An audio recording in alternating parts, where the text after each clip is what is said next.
Hi, I'm Jan. To answer the question, for the past 15 years of progressive experience in international finance and bookkeeping, I handle Australian bookkeeping with a strict commitment to audit-ready accuracy and local compliance. On the accounts payable side, my focus is on end-to-end control.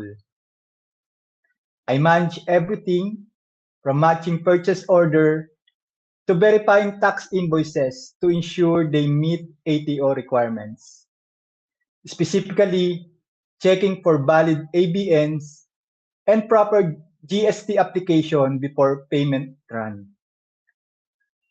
For accounts receivable, I maintain healthy cash flow by setting up automated invoice reminders, monitoring aging reports, and handling collections with a balance of professionalism and urgency.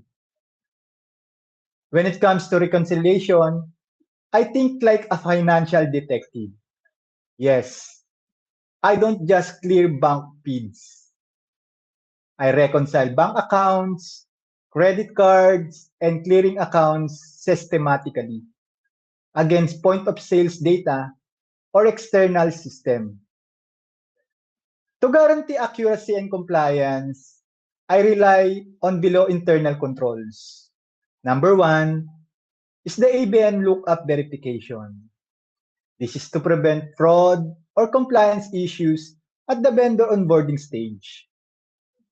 Second one is the GST rules compliance. This is to ensure correct allocation of GST-free items versus taxable supplies. And lastly, three-way matching, verification the PO, the goods receipt note, and the supplier invoice should match perfectly before a single dollar leaves the business. My goal is always to present clean, accurate, reliable numbers so business owners can make decisions with total confidence. Thank you.